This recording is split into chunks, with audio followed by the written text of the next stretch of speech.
acerca de uma palavra que Deus colocou no meu coração já há uns 20 dias atrás, ou mais. Acho que tem até mais, talvez. Mas antes disso, vamos orar pelos pequeninos.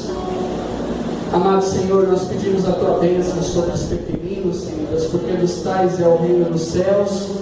E pedimos, Senhor Deus, que o Senhor nos abençoe. Que o Senhor abençoe, Senhor Deus, e que a Tua palavra penetre e funda o coração deles, Pai. Que eles sejam instrumentos Teus, Pai. Porque realmente eles já são. Desde o ventre das suas mães, Senhor Deus, o Senhor já colocou as mãos dele, como diz o Salmo 139, Senhor Deus. Que haja a Tua bênção, Senhor Deus, que o Senhor capacite, Senhor Deus, a Paloma, Senhor Deus, na ministração dessa aula. E que o Senhor também visite o Felipe, que passou mal essa noite, Senhor Deus, que precisou ir às pressas ao hospital, Senhor Deus, mas que Teu Espírito Santo venha tocar, Senhor Deus, curando, completando a boa obra, Senhor Deus, e dando saúde a ele, Pai. É isso que eu te peço, Pai, em nome de Jesus. E desde já te agradeço. Amém. Uau. Eu quero convidar você a abrir a sua Bíblia em Lucas, capítulo 15. É um texto muito conhecido. E talvez hoje eu vou contradizer o que o texto diz. Mas você vai entender. Você vai entender. A ideia não é contradizer, a ideia é explicar de uma forma diferente.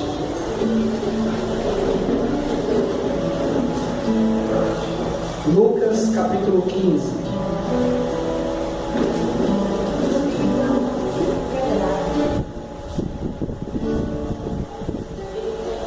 Nós estamos num culto diferente hoje. Eu sei que foi programado aqui um momento de presente para a vida dos meus filhos, e eu agradeço a igreja por isso. Muito obrigado de antemão. Mas depois eu vou agradecer mais. Mas Deus abençoe muito vocês. Lucas capítulo 15, nós vamos ler uma passagem muito conhecida, que talvez na sua Bíblia está aí. A parábola do filho pródigo, ou a parábola do filho perdido. Lucas 15, versículo 11. Diz assim: E Jesus continuou: Um homem tinha 2 filhos, e o mais novo reivindicou do seu pai: Pai, dá-me a parte da herança que tenho direito. E consentindo o pai, repartiu sua propriedade entre eles. Não passou muito tempo, e o filho mais novo reuniu tudo o que tinha, partindo para terras distantes, e lá esbanjou todos os seus bens, vivendo de forma irresponsável. Coincidentemente, após haver gastado tudo o que possuía, abateu-se sobre toda aquela região uma grande fome, e ele começou a passar muita necessidade. Por esse motivo foi entregar-se com um dos cidadãos daquela região, que o mandou para o campo a fim de cuidar de porcos.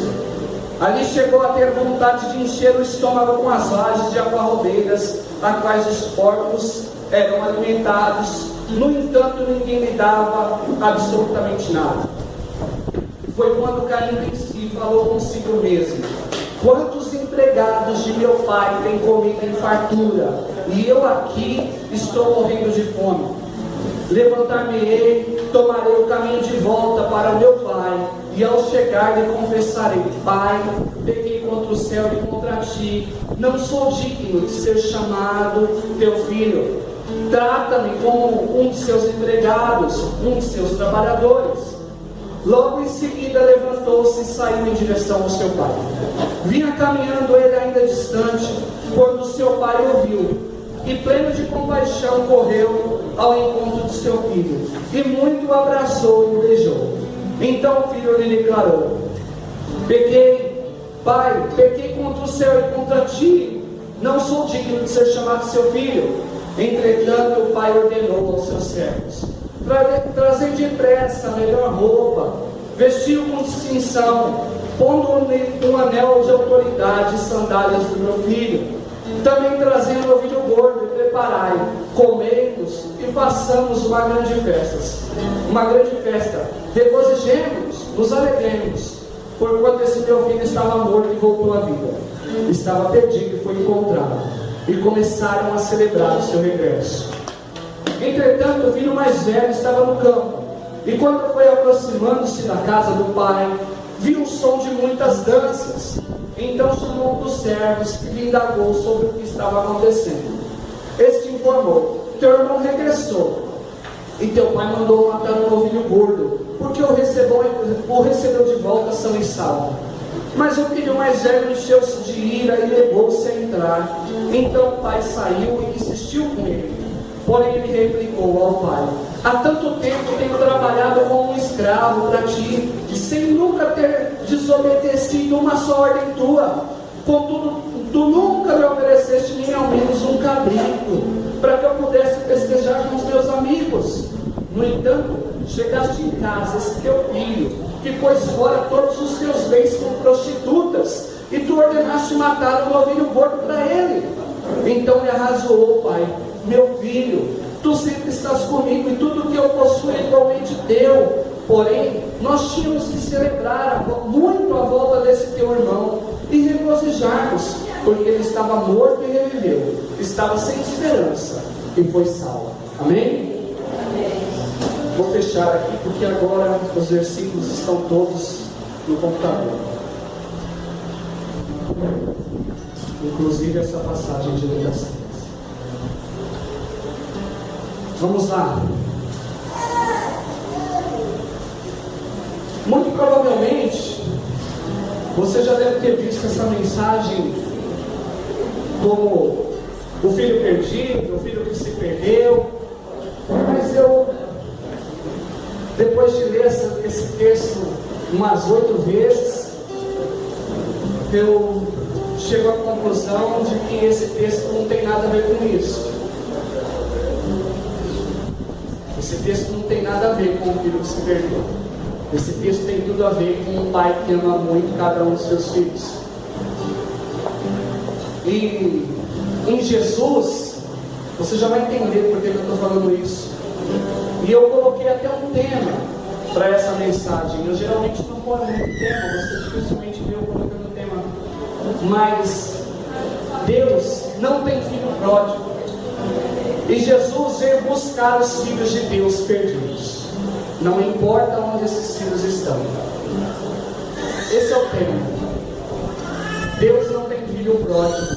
Jesus veio buscar os filhos de Deus perdidos. Não importa onde esses filhos estão. E agora você vai entender por que eu estou falando isso. Jesus, quando começou a falar da parábola do filho perdido, do filho pródigo, para ilustrar o que ele estava querendo ensinar, ele estava falando para uma classe de pessoas. E essa classe de pessoas eram pessoas que tinham domínio da escritura. Se você pegar Lucas 15 no início, ele está falando sobre a palavra de Deus para os fariseus e para os publicanos que estavam ali, pessoas que conheciam a escritura. E no começo ele vai começar a dar a ilustração do que ele vai fazer para eles. Lá no versículo 3, ele vai dar a primeira ilustração, mas antes, em Lucas 15:1, ele vai dizer assim, começa assim, Lucas 15:1: e aconteceu que todos os pecadores, como os coletores de impostos, os pecadores e os coletores de impostos, pessoas de má fama, estavam se reunindo para ouvir a Jesus. Entretanto, os fariseus e mestres da lei o censuravam, murmurando: este salta e se mistura com pessoas desqualificadas e ainda partilha pão com elas.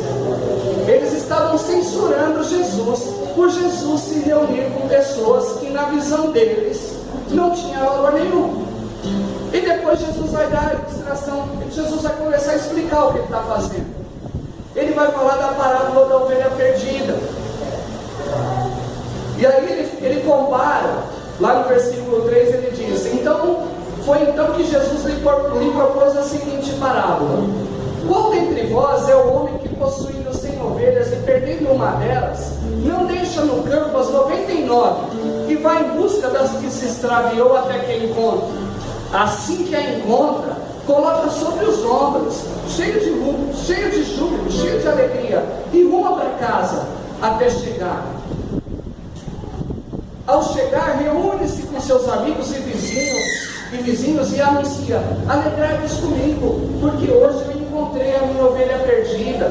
Eu vos afirmo que da mesma maneira haverá muito mais alegria no céu por um pecador que se arrepende, do que por 99 justos que não carecem de arrependimento. Jesus está começando a explicar o que ele vai ilustrar com o filho perdido. Olha, vocês estão me criticando porque eu sentei com um pecador para comer? Mas se você perde uma ovelha, você não vai atrás da ovelha para buscar? Você não vai lá atrás da ovelha para pegar ela? O que eu estou fazendo aqui, comendo com eles, é buscando o que está perdido, gente. E minha mão está gelada. Você entendeu? Ele está começando a explicar. E aí ele vai dar outra parábola.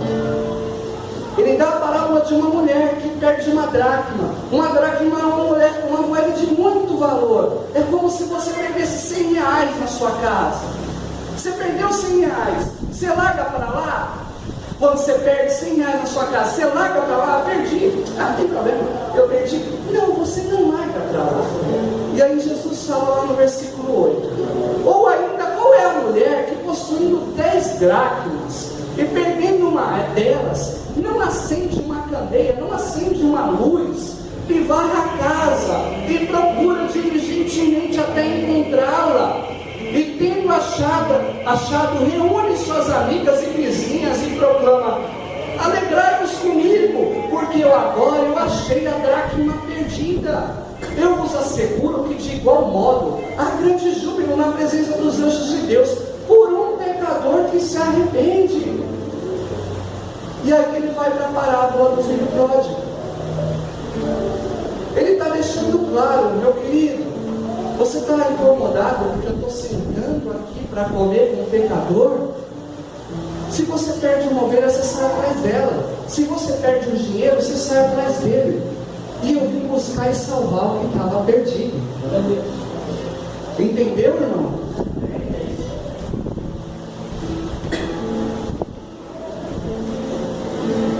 E é nesse sentido que eu quero falar com você. É nesse sentido que eu quero compartilhar a palavra de Deus nessa manhã. E eu peço que o Espírito Santo abra bem os seus ouvidos, abra bem os meus ouvidos, abra bem o nosso coração. Jesus Cristo, Ele é o sumo pastor e bispo das nossas almas. Ele não deixa nenhuma ovelha de Deus se perder. Não importa em que estágio a ovelha esteja, Jesus não perde ninguém que Deus o entregou. Quando Deus entrega alguém para Jesus, Jesus não perde. Jesus não perde. João 10:27. As minhas ovelhas ouvem a minha voz, eu as conheço e elas me seguem. Eu lhes dou a vida eterna, elas nunca perecerão, tampouco ninguém as poderá arrancar da minha mão. Meu Pai que as me deu a mim é maior do que todos. Ninguém é capaz de arrancá-las da mão de meu Pai. Eu e o Pai somos um. Ele está dizendo: olha, essas ovelhas pertencem ao meu Pai, e o meu Pai me meu Pai e eu somos a mesma pessoa. Eu vim aqui buscar o que é do meu Pai. Eu vim buscar o que é do meu Pai.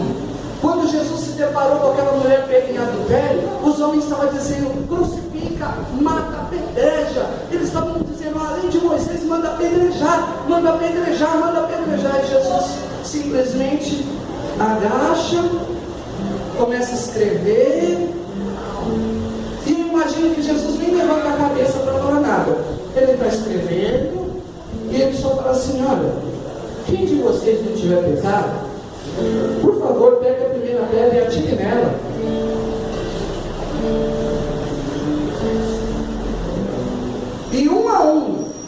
mais velhos aos mais novos vão jogando as pedras no chão e vão saindo.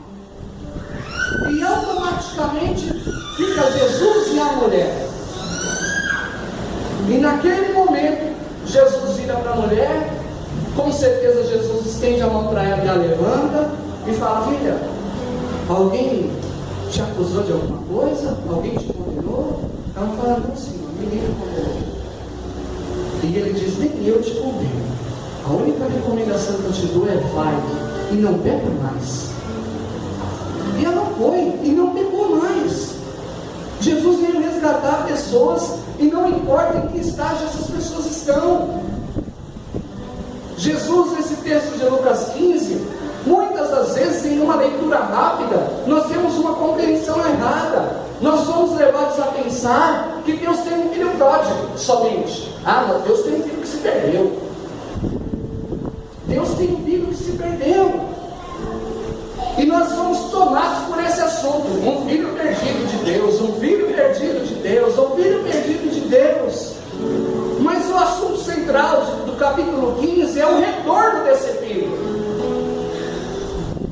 E não é o retorno pelo filho, é o retorno pelo amor do pai. O filho não volta porque o filho cai em si, ele retorna porque ele descobre que o pai o ama.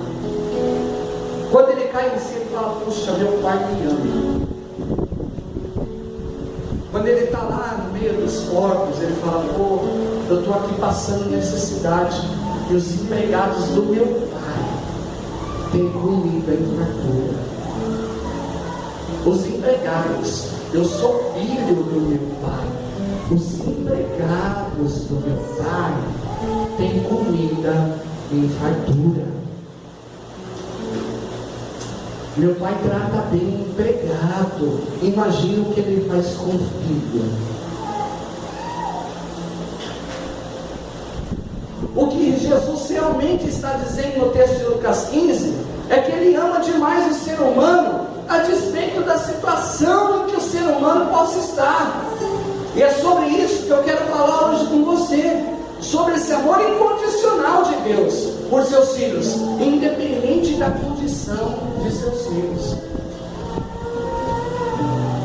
O homem faz acepção de pessoas, Deus não. Deus não. Os Estados Unidos durante muito tempo fez apartheid. De um lado caminhavam os brancos, do outro lado caminhavam os negros. Até que se levantou um pastor negro chamado Martin Luther King e fez uma revolução sem pegar em uma arma de fogo. E a revolução passou por não pegar condução.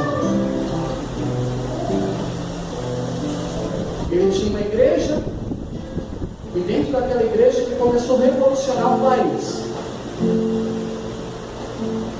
Eles menosprezam a gente, tudo bem, nós não vamos destratar ninguém.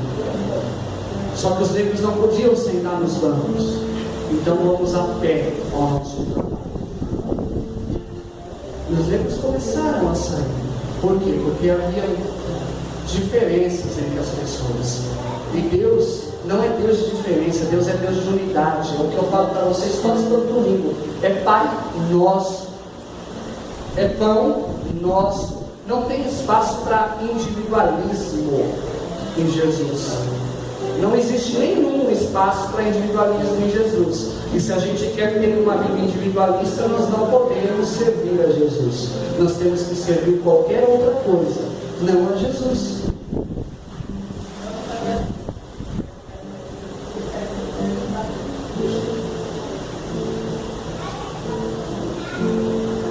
Jesus foi taxado por fariseus e condutores da lei e os doutores da lei por estar se misturando em meio dos pecadores.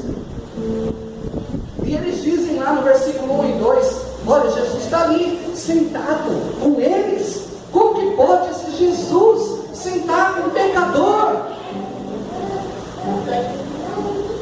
O que eles não entenderam, o que aqueles que liam tanto a Escritura, que sabiam tanto da Torá, que sabiam tanto da lei, é que Jesus foi falar depois, ou que talvez falou antes, a gente não sabe a cronologia de como foi escrita a Escritura. Mas João 8,12, ele diz, falando novamente ao povo, disse Jesus: eu sou a luz do mundo. Aquele que me segue não andará em trevas, mas terá a luz da vida. Os homens viviam em trevas. Para enxergar tem que ter luz, meu irmão. Então nada melhor do que a verdadeira luz ir iluminar pecadores que estão cegos. Quando falta luz na sua casa, o que você faz primeiro, irmão? Não é correndo pegar um isqueiro, pegar um fósforo, pegar uma vela. O que você faz primeiro? Você corre lá, faz alguma coisa, tá? Tem que iluminar, é rápido. Esses homens viviam na escuridão dos pecados deles. E Jesus fala: eu sou a luz do mundo. Eles estão na escuridão. Era como se Jesus falasse para aqueles doutores da lei: eles estão na escuridão porque vocês conhecem a palavra e vocês não partilham a palavra. Então eu vou partilhar com eles. Eu vou partilhar com eles. Sabe por que eles fazem isso? Porque para eles Jesus estava totalmente contrário ao que diz o Salmo de número 1. Porque o Salmo de número 1 fala: bem-aventurado o homem que não anda segundo o conselho do ímpio, não se detém no caminho dos pecadores, não se assenta à roda dos escarnecedores, antes tem o seu prazer na lei do Senhor, e na sua lei medita de dia e de noite, porque será plantado como árvore plantada junto a ribeiros d'água, que dá fruto na estação própria, e tudo quanto faz prospera. Ok, tudo bem. Só que como virão se não há quem prega? Como que aqueles homens largam o pecado se ninguém falar? Não tem jeito. Como é que eles mudam de vida se ninguém se propor a ir lá e falar para eles que eles têm que ter um encontro com Deus? Na verdade, o que Jesus estava fazendo era deixar a luz brilhar. Jesus foi lá no local que para os fariseus era trevas e falou: olha, eu sou a luz. Aqui tem muitas trevas, muito prazer, eu sou a luz. Mateus 5,13 dá a mesma missão para mim e para você. Vós sois o sal da terra, mas se o sal perder o sabor, com que se há de se temperar? Para nada mais presta senão para ser lançado fora e ser pisado pelos homens. Versículo 14: vós sois a luz do mundo. Uma cidade edificada sobre o monte não pode ser escondida. Igualmente não se pode acender uma candeia para colocar debaixo de um cesto. Ao contrário, coloca-se num velador, assim ilumina todos os que estão na casa. Assim deixai a vossa luz se resplandecer diante dos homens, para que vejam as vossas boas obras e glorifiquem meu Pai que está nos céus. Vou mostrar um negócio para você. Regis, apaga as luzes, por favor. Apaga ali, apaga ali, para não cortar o som.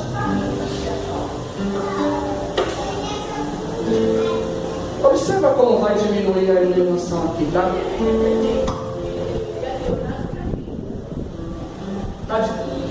Tá de dia, né? O culto é de manhã. Mas é só para você prestar atenção numa coisa. Apagou ali também, né?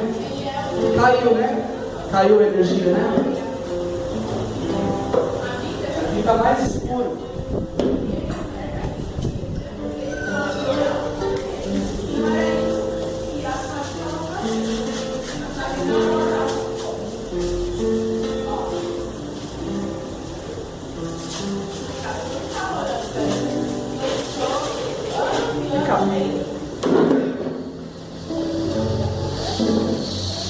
Segura pra mim.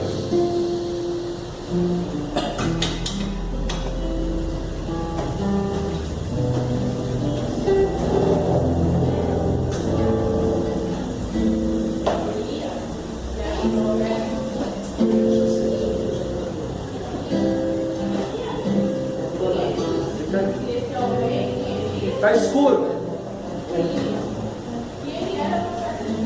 Se tivesse de noite estaria bem escuro. Se eu pegasse essa vela e eu colocasse aqui embaixo, resolve alguma coisa?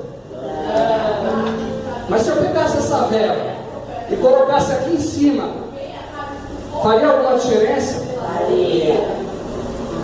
É disso que Jesus está falando. Se eu pegar tudo que eu conheço de Deus e eu guardar para mim, não serve para nada. Agora, se eu pegar tudo que eu conheço de Deus e eu passar para alguém, serve para muita coisa. Faz um favor, Jesus, segura para mim. O que Jesus fez quando ele veio com 12 discípulos foi pegar tudo que ele sabia, o verbo encarnado, a palavra viva encarnada, tudo que tinha dentro dele, todo o conhecimento de Deus, tudo que foi feito se fez por ele. Então aquela pessoa, Jesus, era a palavra de Deus viva. Ele pegou 12 homens e no primeiro momento ele era a única luz que existia. Aqui eu não tenho 12 velas, infelizmente. Mas aí ele chamou Pedro e ele foi lá e: ó Pedro, eu vou acender você.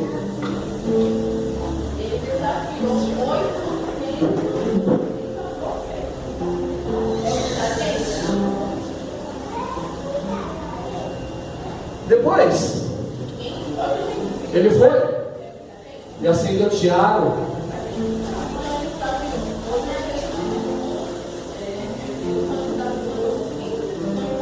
Dá pra mim. Pega pra mim, por favor. Vai distribuir. E ele foi acendendo um a um. Ele foi compartilhando o que ele sabia no mundo que jaz em trevas. Segura aí também. Ele foi compartilhando o que ele sabia no mundo que jaz em trevas. E ele continuou mantendo a luz dele acesa. Durante 3 anos, fisicamente, ele deixou a luz dele acesa. Pode ir, sem problema. Vocês já vão entender. E foi tudo compartilhado. 3 anos de luz de Jesus acesa. Porque tudo que ele recebia do Pai, como ele mesmo disse, eu não o chamo de servos, mas eu o chamo de amigo, porque tudo que eu recebi do meu Pai, eu falo para vocês. Até que um dia, por amor ao homem, ele apagou, fisicamente falando. Ele apagou, mas ficou 12 e mais 70 que não apagaram. Glória a Deus. Jesus pode apagar, você que não pode apagar. Amém. Amanhã eu posso apagar, você não pode apagar. E sabe o que você vai fazer? Você pega a sua vela e acende a vela do teu irmão. Porque o mundo ainda continua jaz do maligno. E você é a testemunha que acende a luz e deixa ela brilhar. Entendeu, irmão? Porque os doutores da lei sabiam tudo da lei, mas deixar a luz brilhar, teve que Jesus vir deixar ela brilhar. O que faz a gente ser diferente, se você quiser apagar, pode apagar. O que faz, só apague fisicamente, não apague dentro de você. Você tem a obrigação de acender alguém. O que faz você ser útil a Deus é você acender alguém. Os doutores da lei estavam incomodados de Jesus comer com pecadores, mas Jesus veio fazer a vontade de Deus. Quando Jesus entrou na casa de Zaqueu, foi um escândalo para todo mundo. Danilo, foi um escândalo para todo mundo. Jesus entrou na casa de Zaqueu, lá em Lucas 19. Jesus entrou na casa de Zaqueu. Zaqueu é cobrador de impostos. Zaqueu, como se fosse o Zaqueu é picareta. picareta. Jesus foi deixar a luz brilhar dentro. Entrei aqui. E quando Jesus entrou ali, meu irmão, Zaqueu, eu vim comer na tua casa hoje. E talvez Zaqueu não era observado por ninguém. Mas quando Jesus entrou lá foi Jesus semear. E no meio da semeadura de Jesus, Zaqueu fala: Senhor, eu me arrependo, Senhor. E eu vou dar metade de tudo que eu tenho para os pobres. E aqueles que eu defraudei, eu vou restituir 4 vezes mais. Quem poderia ter feito isso eram os doutores da lei, mas os doutores da lei nunca iriam na casa de Zaqueu. Mas Jesus foi. Jesus foi. E junto com a ida de Jesus foi salvação para dentro daquela casa. O que você tem que ter no teu coração, o que você tem que ter na tua mente, é que todo lugar que você pisar, planta no teu pé, você tem que ser portador da salvação. E Jesus não sentenciou Zaqueu, Jesus libertou Zaqueu. Zaqueu, hoje entrou salvação na tua casa, porque você também é um filho de Abraão. Você estava morto e eu vim aqui te buscar. Você estava perdido e eu vim te achar. Eu gosto muito de João 3,16, porque Deus amou o mundo de tal maneira que deu seu Filho unigênito, para que todo aquele que nele crê não pereça, mas tenha a vida eterna. Mas eu gosto muito mais de João 3,17. João 3,16 é lindo, mas João 3,17 arrebenta com tudo. E diz: portanto, Deus enviou o seu Filho ao mundo, não para condenar o mundo, mas para que o mundo fosse salvo por meio dele. João 3,17 para mim é mais bonito que João 3,16. Deus enviou o seu Filho ao mundo, não para condenar o mundo, mas para que o mundo fosse salvo por meio de Jesus, meu irmão. Então, se você tem vida em Jesus, você é salvo por Ele. Os doutores da lei não entendem que Jesus estava ali resgatando perdidos. Por isso Jesus propôs 3 parábolas, para ver se eles entendiam. Então ele começa falando da ovelha que se perde, depois ele vai falar da dracma, da mulher que perde a dracma e varre a casa toda em busca da dracma. E ele está falando: olha, se você perder a ovelha, você não vai atrás da ovelha? Você não tem 100 lá? Você é dono? É como se ele falasse: ó, você tem 100 cavalos. Você perdeu um cavalo, você não vai atrás do cavalo que você perdeu? Vai, não vai? Você tem 200 reais, você perdeu 100 reais. Você não vai atrás de 100 reais que você perdeu? Já perdeu dinheiro na rua, irmão? Eu já perdi. O que você faz? Por onde que eu andei? Eu fui dar. Aí o que você faz de volta? Faz o caminho de volta todinho, procurando dinheiro. Pense, o que Jesus estava esperando deles? Você está entendendo o que eu estou fazendo? Você não faz a mesma coisa quando você perde essas coisas? Por que você está criticando o que eu estou fazendo aqui? Você não entendeu o que eu vim fazer aqui? Será que é tão difícil entender o que eu vim fazer? É como se Jesus falasse: você quer que eu desenho?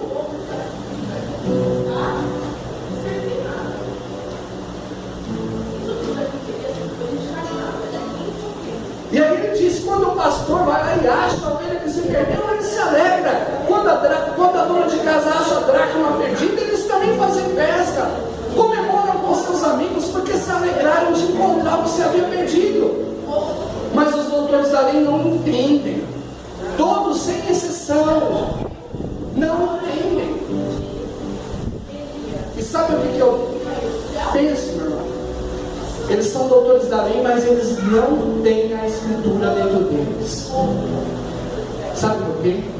Porque se eles tivessem a escritura dentro deles, eles iam lembrar de Isaías 53. Eles tinham ali dentro deles para apontar os outros, mas não como vida. Porque se eles tivessem, eles lembrariam de Isaías 53, 6.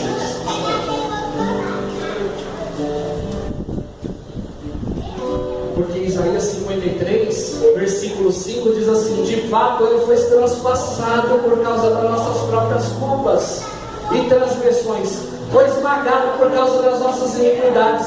O castigo que nos proporcionou a paz caiu sobre ele, e mediante as suas feridas nós somos curados. Em verdade, todos nós, tal como ovelhas perdidas, andávamos errantes. Cada ser humano tomou seu próprio caminho, mas Javé fez cair sobre ele a iniquidade de todos nós. Era só eles lembrarem: todos estavam perdidos. Jesus veio buscar perdidos.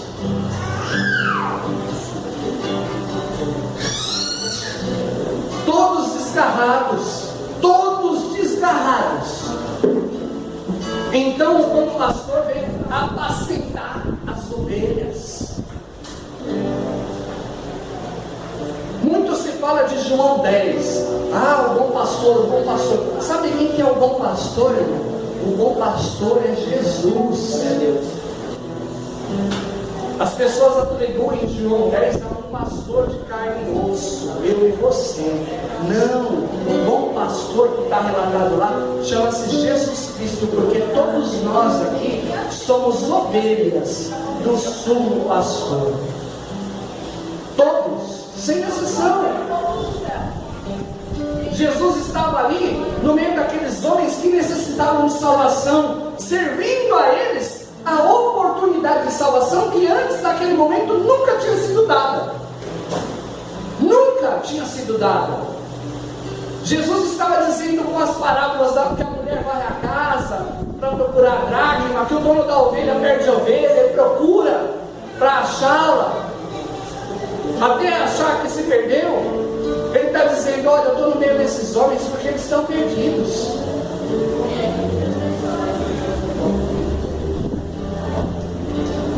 E ele diz: quando vocês perdem uma ovelha, quando vocês perdem uma dracma, vocês vasculham tudo. A mesma coisa eu estou fazendo. A mesma coisa. Jesus deixa claro quem ele é. João 9, versículo 4 e 5.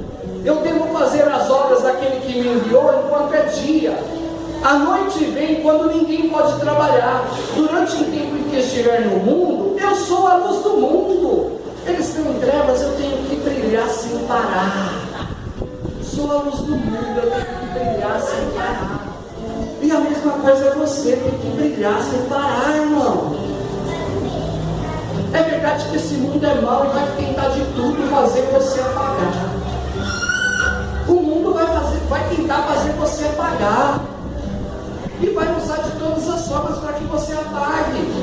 Mas você não pode apagar. A luz do mundo veio ao mundo para que o mundo fosse iluminado. Você e eu também precisamos iluminar. Porque Deus, Jesus deu essa incumbência para nós. João 14, versículo 12.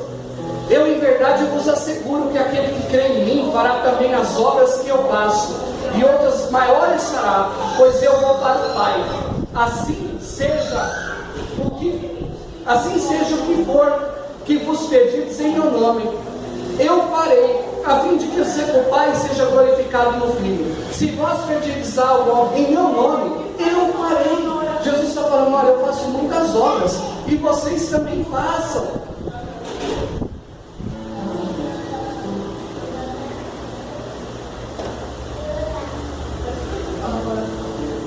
Jesus não perde nenhum do que vem a Ele.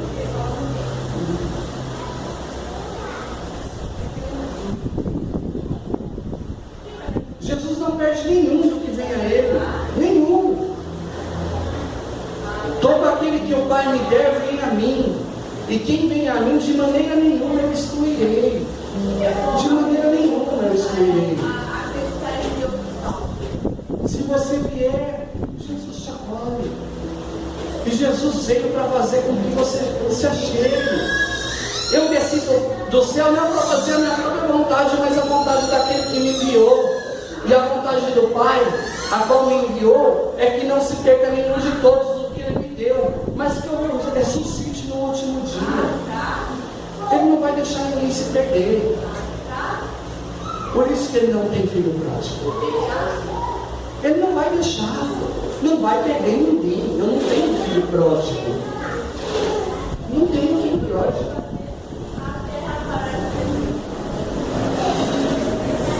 O legalismo da religião dos homens era melhor Deus cumprir o protocolo do que cuidar das pessoas. Você lembra quando Jesus curou num sábado? Ele curou num sábado, irmão, e deu um problema, porque ele curou num sábado. Ninguém estava preocupado com a doença, estavam preocupados porque ele curou num sábado. E Jesus falou: olha, meu pai trabalha até o dia de hoje, eu trabalho também. Se você perder uma ovelha, se uma ovelha sua cair no buraco no sábado, você vai lá e pega ela. Por que eu não vou curar hoje? Por que eu não vou fazer hoje? Jesus curou no sábado e foi chicoteado.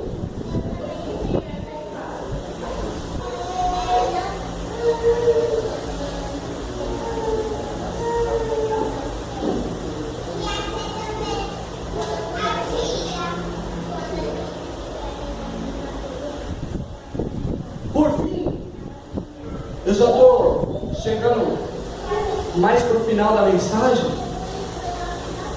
O final do ensino de Jesus é sobre esse filho que se perdeu, mas que o pai nunca deixou de amar. Porque pai nunca deixa de amar. Lá no versículo 12 e 13, o filho mais novo reivindicou: pai, dá-me a minha parte da herança que eu tenho direito. E consentiu o pai e repartiu as propriedades entre eles. Não se passou muito tempo e o filho mais novo reuniu tudo o que tinha, partindo para terras distantes, e lá esbanjou todos os seus bens, vivendo de forma irresponsável. Era como se o filho mais novo dissesse para o pai: pai, dá a minha parte, porque eu não aguento mais viver com você. E para judeu é duro, porque de verdade judeu é acostumado pai, mãe, 5, 6 filhos. É assim, a maioria tem 5, 6. Aí chega o mais novinho, aquele que você limpou a última fralda há pouco tempo, e fala: pai, eu quero que você dê o que é meu. Geralmente se faz isso quando o pai morre. É como se ele falasse: pai, eu não aguento mais ficar aqui, não tenho mais paciência nenhuma, então me dá o que é meu, porque eu não quero mais, e eu não estou nem disposto a esperar você morrer.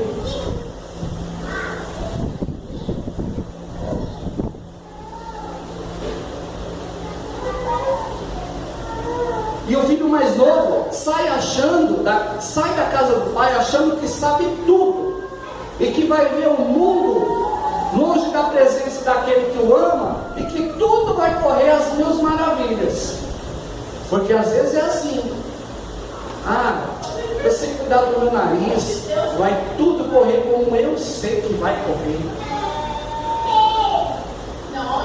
E o que cuidou dele com carinho, e que mesmo contrariado, porque eu tenho certeza que esse pai contrariado foi lá e falou: tudo bem, ele quer, eu vou fazer as contas e eu vou dar para ele o que ele quer. Ele quer ir, eu deixo ele ir. Ele vai, não tem problema. Ele me pediu dinheiro, eu dou. O pai teve o peito de fazer as contas, dividir os bens que tinha, para dar para o menino mais novo o que ele achou que tinha direito. Mesmo sabendo que o filho iria se machucar no mundo, o pai deixou ele ir. E hoje eu sou pai, eu sei como é que é. Eu tenho para mim que quando esse pai fazia as contas para dar o que o filho queria, porque o filho só queria o dinheiro e ficar nu. Enquanto esse pai fazia as contas, as lágrimas rolavam. Tudo bem, você quer ir? Eu deixo você. E o pai deixou ele ir. Mas o tempo passou. Porque na vida de todo mundo o tempo passa. Eu costumo dizer que quem perde tempo perde tudo. Mas o maior suicídio que alguém pode fazer, que é a única coisa que não volta na tua vida, é o tempo. O tempo passou e coincidentemente, lá em Lucas 15, versículo 14, após haver gastado tudo que possuía, bateu-se sobre aquela região uma grande fome. E ele começou a passar muita necessidade. Por esse motivo foi entregar-se com os cidadãos daquela região. E mandou para o campo, e um daqueles cidadãos mandou ele para o campo para cuidar de porcos. Ali ele chegou a ter vontade de encher o estômago com as lajes de arrobeiras, a qual os porcos se alimentavam. No entanto, ninguém lhe dava absolutamente nada.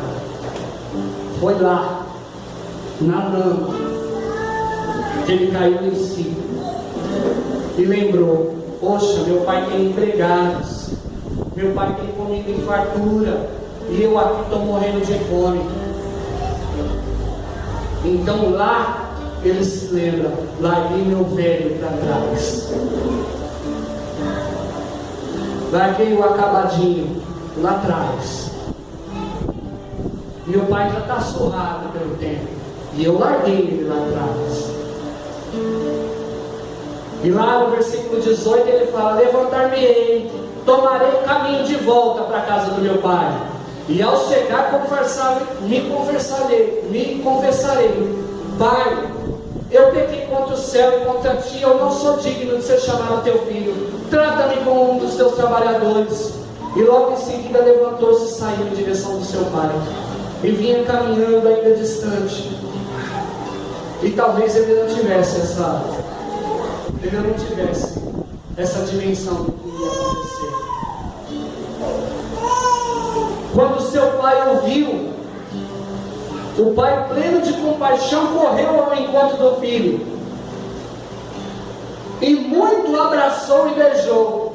Então o filho lhe declarou: Pai, eu pequei contra o céu e contra ti, eu não sou digno de ser chamado teu filho. Entretanto o pai ordenou aos seus servos: traz depressa a melhor roupa, veste-o com distinção, põe um anel de autoridade na sua mão e sandálias do meu filho.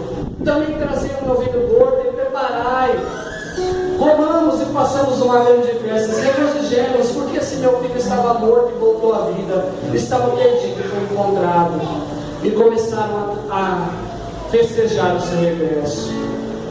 O filho volta, e de longe, quando o pai vê, ele rapidamente corre em direção ao filho, e muito o abraça e o beija. Mesmo depois de tudo, o pai nunca esquece o filho. Porque pai não esquece o filho. Nunca esquece. O filho começa a se explicar. Aí nessa hora o pai deixa ele falar tudo. Porque o filho vai chegar e vai começar a se explicar: Pai, eu pequei contra o céu, eu pequei perante ti, eu não sou digno de ser chamado teu filho. E o pai fica quietinho. Ok? Se explica. O pai não abre a boca. Vamos lá, se explica. Sabe por que o pai não abre a boca e deixa de se explicar? Porque na hora da explicação começa o processo de cura do filho.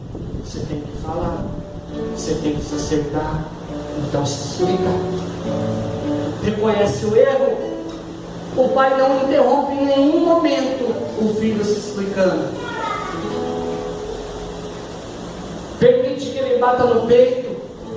O pai permite que o filho está batendo no peito. Pai, eu pequei, eu errei, eu fiz tudo errado.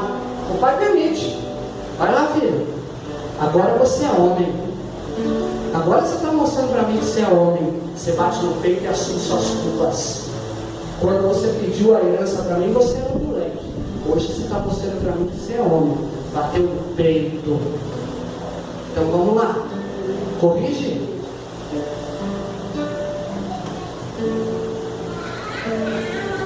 Ele mostra atitude de humildade, conserta o erro daquilo que fez. O próprio filho toma o ato de corrigir, e depois dessa correção, aí o pai fala: agora eu te amo. Agora eu te amo. O pai devolve o anel.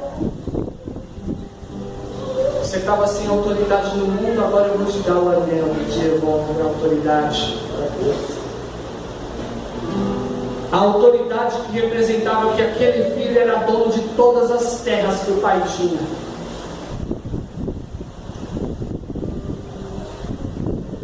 Mesmo que o filho voltasse todo arrebentado, ele se vê totalmente amparado de novo, porque o pai resolve honrá-lo. O filho chega todo sujo pelo pecado, e o pai rapidamente manda buscar uma veste limpa, que mostra que ele é um distinto, para que todos saibam que ele era alguém importante dentro da casa de seu pai. Você corrigiu? Agora eu vou te honrar em tudo.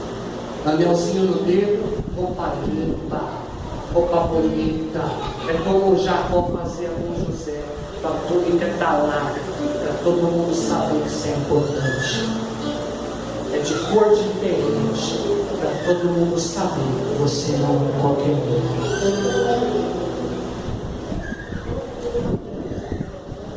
E de verdade, o pai sabia que o filho estava vivendo em caminhos tortuosos, porque todo pai sabe onde o filho está, independente de como o filho esteja.